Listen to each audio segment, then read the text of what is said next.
Hello everyone, so today's episode into the Dell, and I've got some stuff to cover. But first, today is March the 16th, 2025, so it's 3/16 day, hell yeah.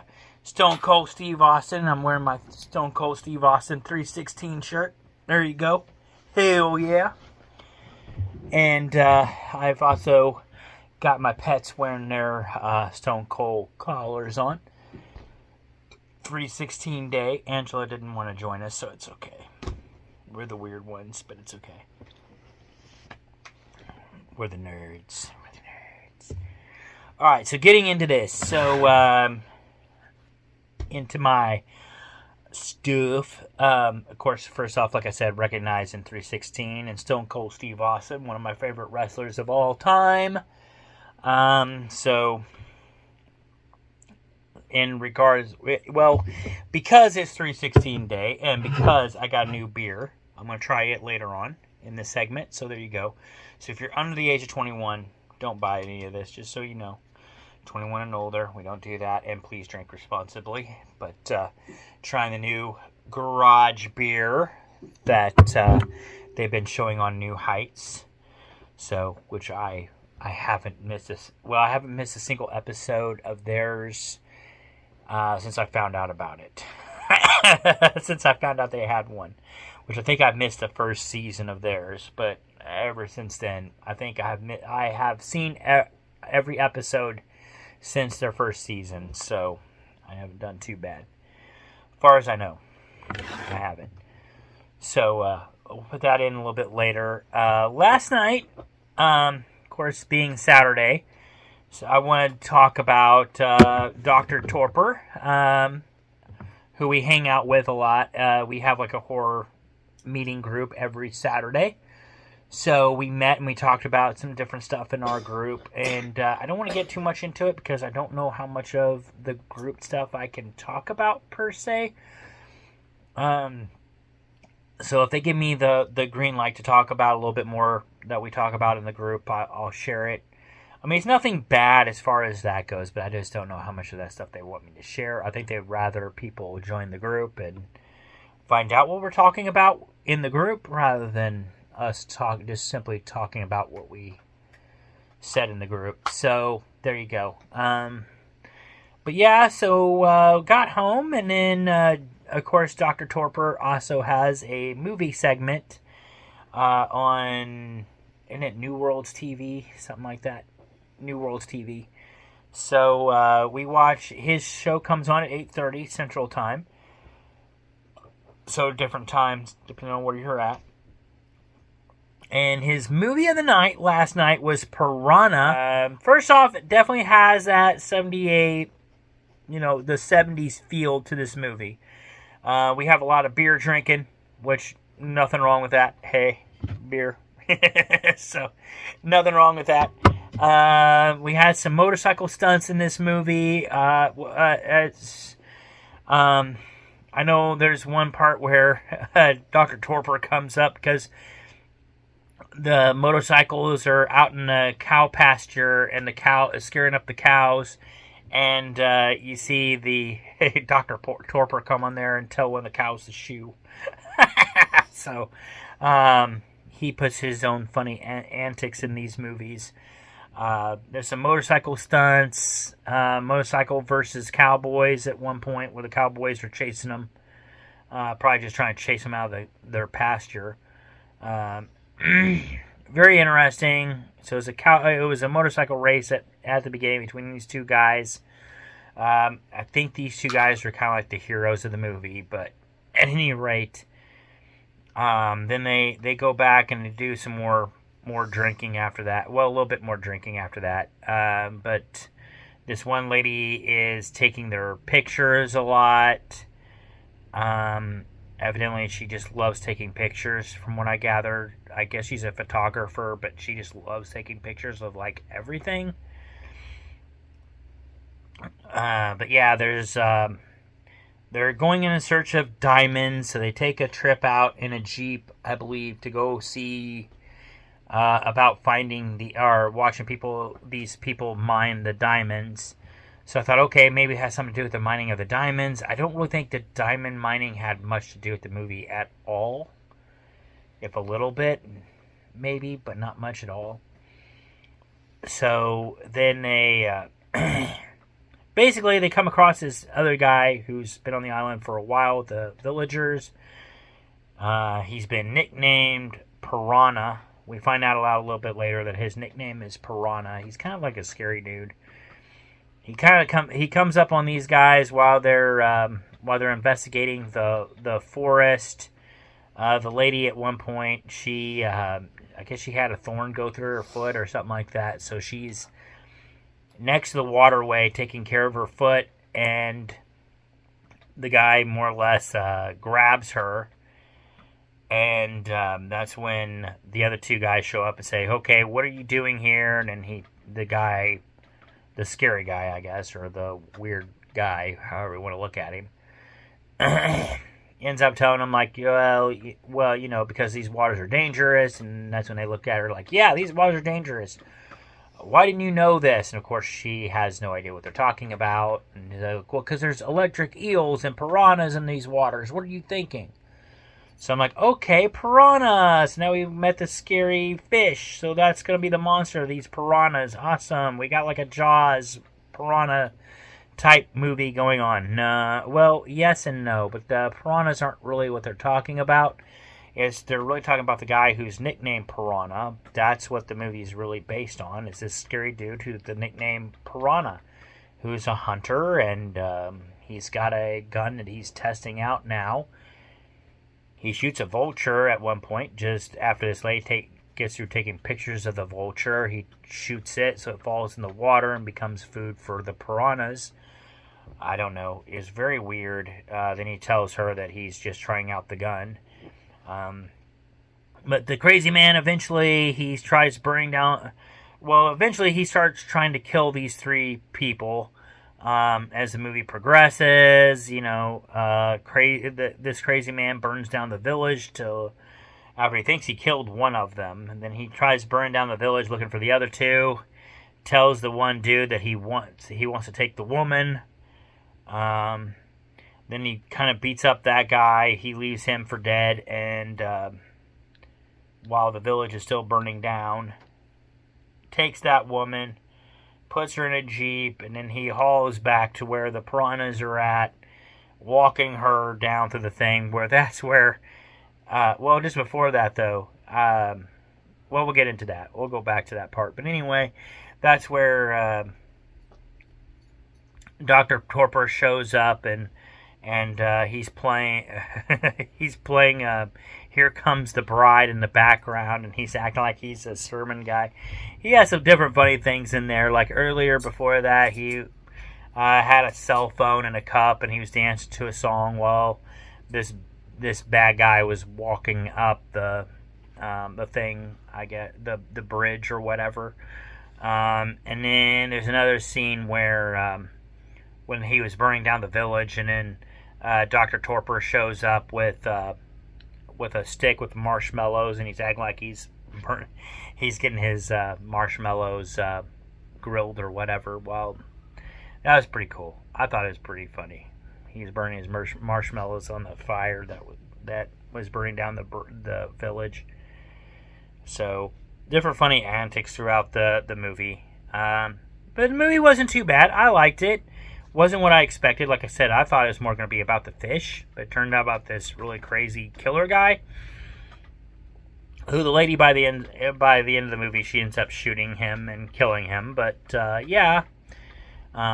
spoilers, I know, but really good movie. I enjoyed watching it, and I'm anxious now to see what Topor is going to pick next week. Probably talk about that again in my segment for next week.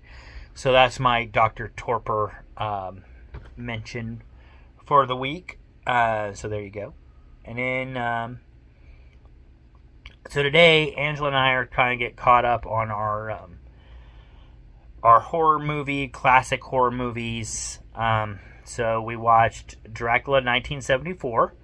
We really enjoyed it. It had Jack Palance as Dracula. Simon Ward as Arthur, Nigel Davenport as Abraham, Fiona Lewis as Lucy, and Penelope Homer as Minna. Sorry about that. My Penelope. For some reason, my tongue didn't want to work there. But it is what it is. But yeah, we really enjoyed it. It was a good movie. So now we're getting caught up on some of our classic movies. Classic horror films. We'll probably get caught up maybe later on once we get through the horror genre. Then we'll pick a different genre and get caught up on those classics as well. But it's fun getting caught up on those movies. Since we watched a lot of today's movies, so it's kind of good to go back and look at some of the old stuff. Get familiar with everything. Then we watched a new Netflix film that dropped this weekend called Electric State. It's got Chris Pratt and Miley Bobby Brown in it. This one goes back to 1994, and it's kind of in a different dimension. So it's kind of like a what if type movie. Where in this case, like Walt Disney a while back when he's creating his theme parks, he has robots in his park, and people thought it was a really cool idea. And then the next thing you know, they're starting to use robots around the house to do things that, not only around the house, but different jobs that most people just don't want to do. So we as a human race have gotten lazier because these robots are basically doing everything for us. Now everybody's even wearing these headsets in 94 to where basically kind of like the headsets that we've got are, those headsets that people do today where they play the virtual reality stuff. So basically that's what it is. You're in a virtual reality thing, and it's 1994. So like the one guy, for example, he was in virtual reality dating Cindy Crawford. So which would probably have been, but hey, it's his fantasy, so that's what he's seeing. So there you go. But yeah, a really cool movie. I really enjoyed it. So getting into it, so the bots are supposed to help everybody, but then the bots got into a rebellion, and then they ended up being put onto a reservation because there's a war that broke out between the people and the robots, and the robots lost, and then they signed a treaty, and then they got put to another area. So we got an evil dude that's basically over that treaty. He's the one who's got everybody wearing these things and saying how the human race is so much better now since all of this, and it's his technology, and and he's basically the one responsible for the robots being put into a reservation area. So that's completely sealed off. The robots cannot get out. They cannot interact with humans. But yet there's certain robots that are still within the human population in the United States. So that's where we meet Michelle, who is played by Bobby Brown. She is traveling with another bot. This bot actually is being controlled by her brother that she has I don't want to say that she lost, but anyway, he's been lost for a while. They got separated, and his name is Chris, and he's being played by Woody Norman. But Chris gets lost, and she doesn't know where he's at. She's been basically rebelling, going from school to school, not quite fitting in anywhere since her brother's disappearance, and so this robot shows up, and it's got the same personality as her brother's, even claims that he is her brother, which she knows is not true. It's not. It's just a robot. Well, she comes to find out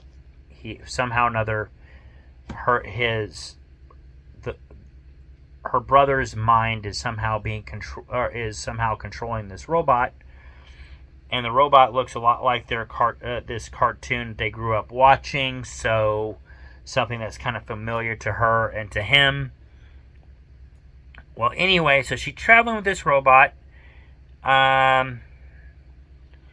who is, like I said, she ends up calling it Chris because it's acting so much like her brother. So she ends up calling it Chris. She ends up meeting up with this truck driver, Chris Pratt, plays this guy. I believe his name is Skeets, something like that. But anyway, he's got a droid of his own, or robot. This one can, like, stun you, more or less, with electricity. So, or he stuns other robots or whatever. It's kind of neat, actually. But anyway, so Skeets and his robot are basically out selling stuff, what they call illegally. They're basically stealing stuff and then they're selling it, kind of like, you know, stuff that we would from 1994. So like the Billy the Bass that would sing on your wall, that's one of the things they would steal. Different toys, stuff like that. They didn't really call it stealing because a lot of these people don't even know that their stuff is gone because they're too busy, you know, in that headset. So they don't really miss any of that stuff anyway. It's just junk to them. So a lot of these people people like him would just go around picking the stuff up and then they would sell it to people. So you might even end up with your own shit back if you don't know what the hell you had in the first place after you put that headset on. But at any rate, so yeah, so she finds him. Her bot and her end up hiding in that truck driver's trailer. So they kind of get like a free ride to his location. They hide in a crate. Then they see all of his stuff that basically he was stealing. They're basically trying to sneak out. And they get caught because they're wanting to just keep going because she's looking for her brother. She has no idea where her brother is. She just knows this doctor supposedly knows where she's at. So she's looking for this doctor. And the doctor supposedly is in that reservation with these robots. So she's trying to find him. Anyway, long story short, she kind of gets help from Chris Pratt's character and his robot. So between the two robots and their two characters, they end up finding they get help from other robots. They go into this mall and they end up friending a lot of the other robots, including Mr. Peanut, who is the leader of the robot rebellion, or he was at that time. He's willing to help them out as well. So they do find Dr. Amherst, played by Ki-Hoo Kwan, who knows where Christopher might be, along with the help of the other robots. The brother was sent to Seattle, so they know he's in Seattle. The doctor ends up getting captured, but he does have a robot of his own that happens to know everything that he knows. So now this robot helps them out, gets them to Seattle. They have a big rebellion there, or a big fight there again, fight scene between this bad guy and his stuff and everything else, and his police and robots, whatever. So it's kind of a bot-on-bot war because nobody's really actually, no humans actually showing up for this fight other than the humans that are helping Michelle. No one else shows up. So but Michelle goes in. She does find her brother. He's like captured, he's in a coma state. He's been in a coma state for a long time because he's, I guess, really sick. But they got him hooked up, and basically they find out that her brother is basically the system. So the system for everything, for all this technology and all that. Not the robots themselves, but all the other technology that the humans have, including those things over their heads. So, in the end, her brother tells her that he needs to die, and that she's the one who needs to kill him, more or less, or, you know, because he's like, well, I'm basically a potato anyway, and, you know, my thoughts and my brain is not being used for good. It's killing people and all this and that, and so he said, like, this would probably be best for humanity in order to shut the computer down. You guys shut me down. Like, this is your only option. She doesn't want to do it, but in the end, she finally gives in. Meanwhile, the robots on her side do end up winning their battle at a cost, but they do end up winning. It's a great movie, great storyline. I loved it. Loved the special effects. I like the music in the film. Great cast. I'm going to give it a 9 out of 10. I enjoyed it. I'll probably watch it again. It had a lot of meaning to it, I think.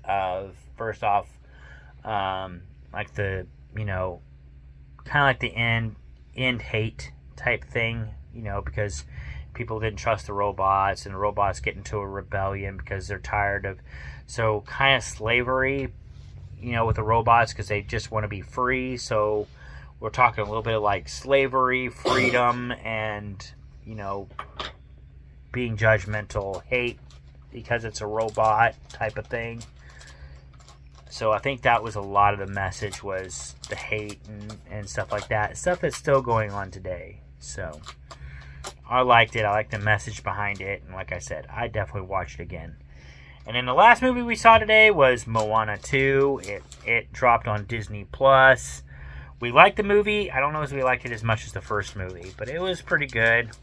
Moana's looking for other people, other villages. Meanwhile, Maui's kind of in trouble with some other gods, and he kind of needs Moana's help, because he ends up getting trapped in this giant clam, and there's this bat lady god. I forgot her name, but anyway, some creepy-ass god. They end up defeating her in the end, of course, and all of that. But it was a good movie. We enjoyed it. Like I said, there's some good songs in there, good music, sing along. But I don't think I really liked that one as much as I did the first one, especially the original of that song, "You're Welcome."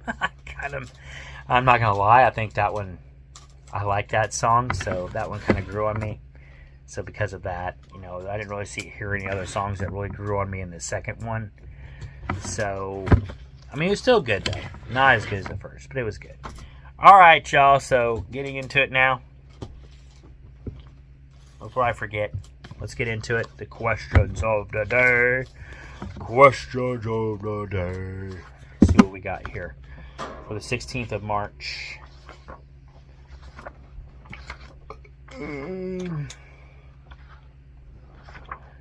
16th of March.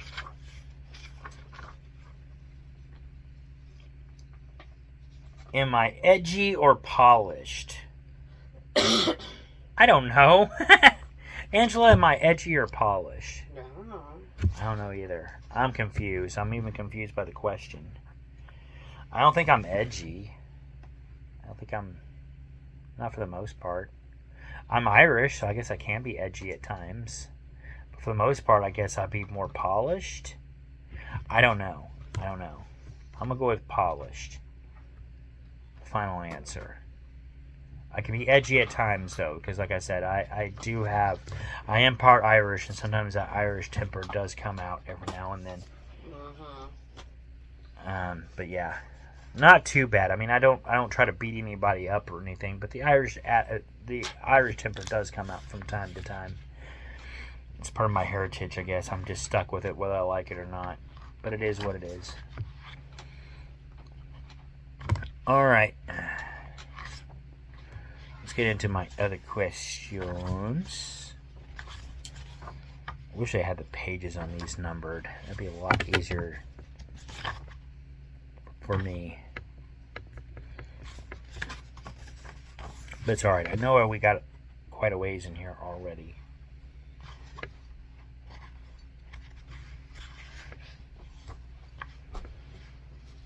Alright, here we go. So, am I already on the next?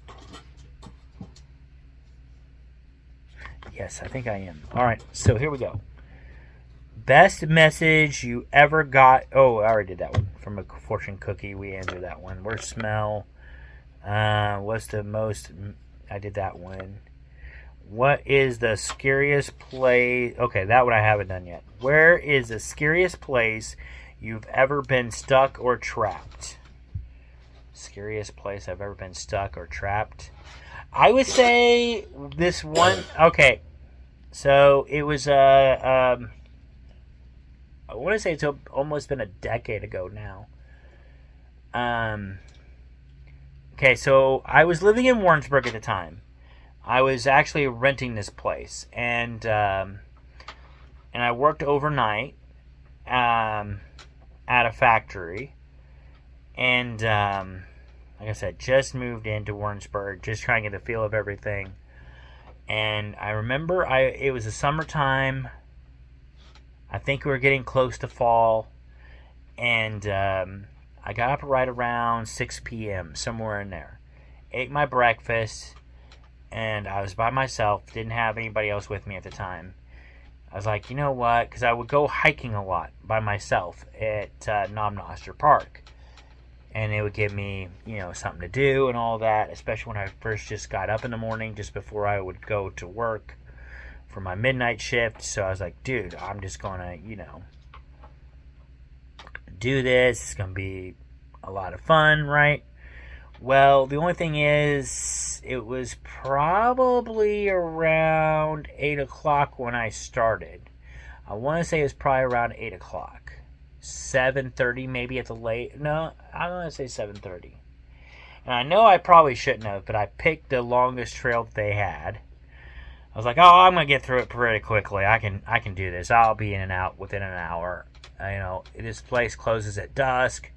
Dusk is 9 o'clock. I should be fairly fine, right? Well, it kept getting darker and darker, and I was like halfway through. Okay, I didn't get out of there till probably around 9:30, I want to say. I finally got out of there. And like I said, the thing closes up at dusk. So in a way, yes, I was kind of trapped in there. Because when I finally got out of there, I got to my car, I'm like, oh, fuck, I bet you 10 to 1, I can't get out. Sure enough, they have the gate closed, and I'm like, oh, shit, I'm going to be stuck here all night. So, but luckily for me, I got lucky. There's a house nearby. This guy takes care of the park. He's not a park ranger, but he helps take care of the park. And so he's got keys to the gate. And he sees me, and he goes like, yeah. He goes, it just so happens that I knew you were back there. I saw your vehicle, and I was hollering at you a couple of times, but you never answered. And I told him, I said, I never heard anybody. I said, if I heard you, I would have answered back, because I said, I just kind of stayed on the trail, because I don't know that place all that well, so I didn't want to get lost, so I just stayed on the trail. But yeah, seeing those big old possums through there, and different types of animals. Those didn't really scare me so much. I'm a deer hunter, so, I've seen those animals before. It's not bad. But it's just like when you're seeing those kind of animals pop out at night, and then that's when you know, like, okay, it's getting late, because these things are out. And I really need to get to my car as soon as possible. And yeah, so that whole thing was, I'd say that might have been the scariest time I ever felt like I was being trapped, just because I didn't think I was going to get out until morning.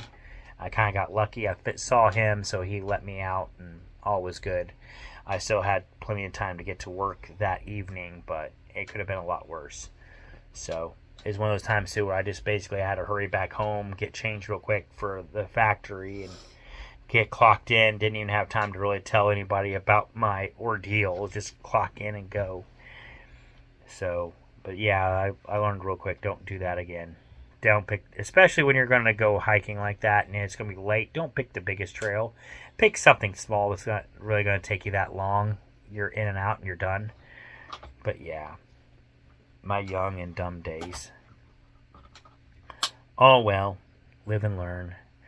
In your opinion, is anything lacking from music today? Absolutely. Like I was telling Angela the other day, that one, I forgot his name now, but the rapper that that did the Super Bowl this year, and everybody was making a big deal about him. And I don't get me wrong. Like I said before, I like rap music. I do. I do not like him. And they said, like, well, why? Why didn't you not like him? Is it just because of what he's saying or anything like that? I was like, well, that's just it. I can't make out a word he's saying. I'm glad you all can. I'm, if you all like him, I'm not trying to diss him. I said, I'm not trying to say that you all shouldn't like him. If that's what you all like, go ahead. But I can't understand a word he said. And then on top of that, I said, like, do you all really listen to the music, or are you all just more about the words? And that's when they kind of paused and looked at me. I was like, because if you really listen, the music is just 4 notes. 4 notes. It sounds like it could be on a piano, but it's 4 notes, and he keeps playing the same notes over and over and over again. Then after a while, you finally get to a trumpet or something, and then you go back to those 4 notes again. So I said, I don't know how exactly you call that music. But he won a Grammy on this, so, I mean, what do I know? I said, that and the percussion in the back. I said, you expect more drums or something like that, especially since it's just 4 notes on a keyboard. But it's more of someone clapping in the background is what it sounds like. I'm like, okay. Then when it gets to one chorus, and you might hear a little bit of drums, like with the trumpet kind of thing. Then you might hear a little bit of drums, and then it goes back to the clapping again. And I'm like, okay. And the clapping is just more like this. I don't get it. I don't get how he won a Grammy on it, because the only thing I can hear, and the only thing I can really hear where I can make out what he says, is at one point he goes rat-tat-tat-tat-tat-tat, and I'm like, okay, I understood that, but that's not really English. That's just you're mimicking a sound, but that's not English. I don't understand a word you just said, but I'm glad everybody else can. I'm not, But yes, I do feel like music might be lacking a little bit today, or at least certain types of music. I'm not sure how he won a Grammy on something like that. I don't. That's like going back and telling Beethoven that, hey, for your sympathy, your music that you wrote back in the day, all you need was 4 notes and you're good. Just keep repeating the 4 notes over and over again. It'll go over really well. May not right now, but trust me, 56 years from now, people will be playing it over and over and over again. I don't know. Maybe it's just me. But anyway, maybe it's just my old age. I don't know. Would you, and this is going to be my last question, what would you do if you made a mistake and somebody died? Oh, hell, I have no idea what I would do. I would feel terrible because I made a mistake and someone died. I guess I would try to make it right however I could, at least with the family, but I'm not sure how you would do that because you can't bring that person back, so I don't know. I don't know what I would do. I thank the Lord that that's never happened. I don't want that to ever happen, but yeah, I don't know what I would do. I know I'd feel terrible, especially the way I get anxiety. I know I'd feel terrible. I'd be eating myself up alive. I know that. Alright, so here we go. So for the month of March, for the 16th of March, let's get into this. So for March the 16th, we go back to 1964. Walt Disney meets with St. Louis officials to discuss plans for the Riverfront Square theme park. The headline in St. Louis Dispatch that morning read, Disney reveals ideas of a large amusement park on the riverfront. I had no idea Disney wanted to do that in St. Louis. I know Walt Disney's from Missouri, so it doesn't surprise me too much, but I did not know this. Walt had long wanted to build an entertainment complex in his home state, but his plans were met with resistance by locals, particularly August Gussie Busch Jr., who insisted that if a theme park would be built at that site, Disney would have to sell beer. Well, that sounds like someone from Anheuser-Busch.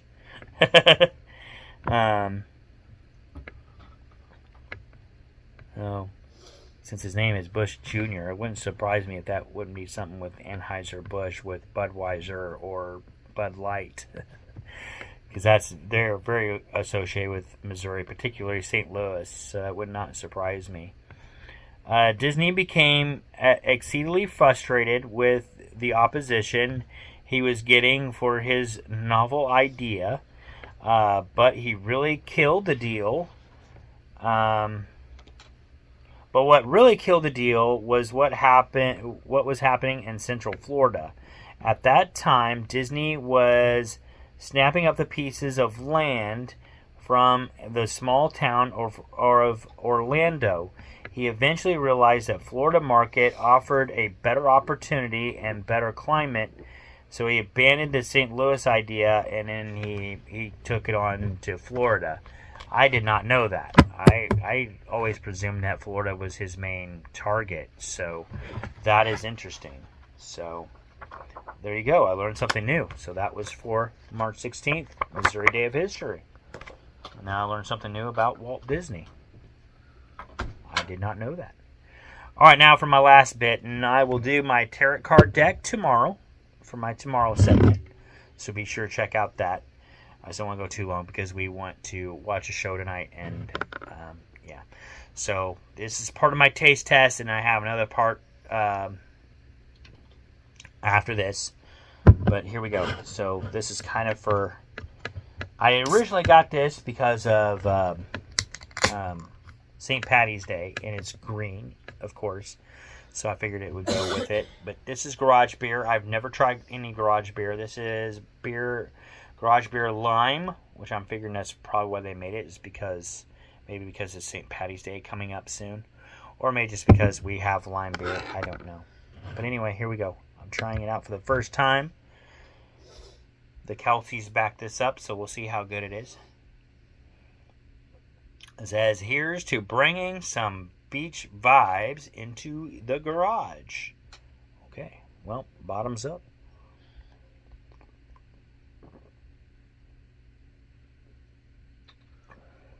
That's actually really good.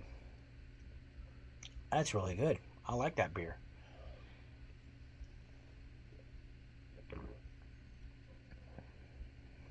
That is very settling. I like it. Smooth.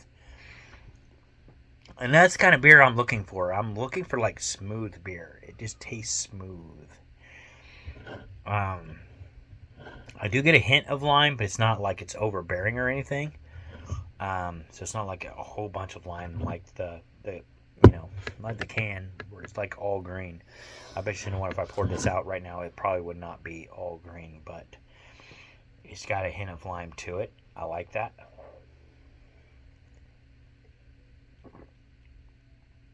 Very good.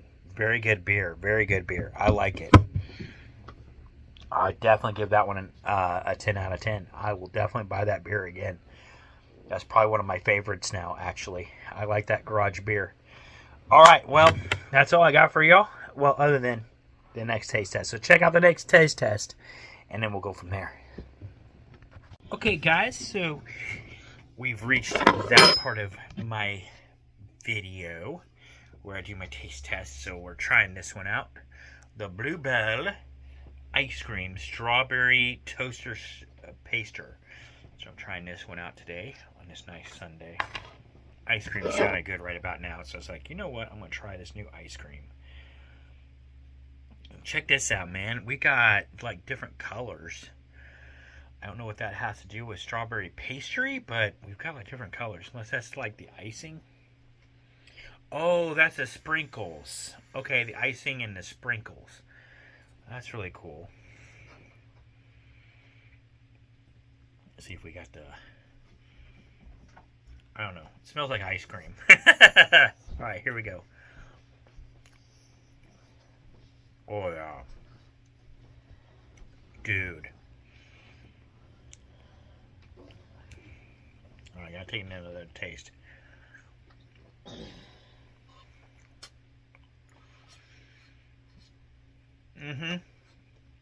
I'm definitely getting Pop-Tart. Definitely tastes like, I'm sorry.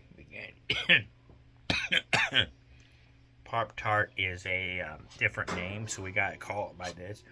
But definitely tastes like a toaster pastry. Which may or may not be a Pop-Tart.